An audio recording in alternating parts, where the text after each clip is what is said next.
അപ്പോൾ ഇന്ന് നമ്മുടെ ആട്ടുംകുഞ്ഞുങ്ങൾക്ക് വേണ്ടി ഉണ്ടാക്കിയിട്ടുള്ള ആട്ടുംകൂട്ടിലേക്ക് കുഞ്ഞുങ്ങൾ ആദ്യമായിട്ട് നമ്മൾ ഇടാൻ പോകാം കേട്ടോ. നമ്മുടെ പഴയ ആട്ടുംകൂടിനോട് ചേർന്നിട്ടാണ് നമ്മൾ ഈ കൂടുണ്ടാക്കിയത്. ഇതിൻ്റെ ഡീറ്റെയിൽ ആയിട്ടുള്ളൊരു വീഡിയോ നമ്മൾ നമ്മുടെ ചാനലിൽ ഇട്ടിട്ടുണ്ട്. അങ്ങനെ നമ്മുടെ 3 മുട്ടൻ കുഞ്ഞുങ്ങളെ ആദ്യം നമ്മൾ മെല്ലെ പുതിയ കൂടിലേക്ക് കയറ്റാൻ പോവാണ്.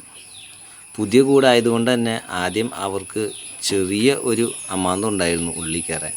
പിന്നെ ഞാനും പപ്പയും കൂടി മെല്ലെ ആട്ടിക്കയറ്റി. കയറി കഴിഞ്ഞപ്പോൾ അവർ ഓക്കെ ആയി. അവർക്ക് ആ കൂട് വളരെയധികം സെറ്റായി. പിന്നെ അമ്മേനെ പിന്നെ ചെറിയൊരു സങ്കടവും ഉണ്ടാവുമായിരിക്കും. നമ്മുടെ ആട്ടുംകുഞ്ഞുങ്ങൾക്ക് ഇപ്പോൾ 3 മാസം കഴിഞ്ഞിട്ടുണ്ട്. അവർ വളർന്നു വരുന്തോറും അവരുടെ സ്വഭാവത്തിൽ വളരെ വ്യത്യാസങ്ങൾ കാണിച്ചു തുടങ്ങി. പരസ്പരം ഇടിയും കുത്തൊക്കെ ഇവർ തുടങ്ങിയിട്ടുണ്ട്. ഇവരെ നമ്മളിനി ഒരു ദിവസം ഇതുപോലെ വിട്ടതിന് ശേഷം മെല്ലെ വട്ടക്കയറെല്ലാം കെട്ടി കൂട്ടിൽ കെട്ടിയിടാനാണ് പ്ലാൻ. അപ്പോൾ കൂടും ആടുകളൊക്കെ ഇഷ്ടപ്പെട്ടാൽ ഒന്ന് സപ്പോർട്ട് ചെയ്യണേ.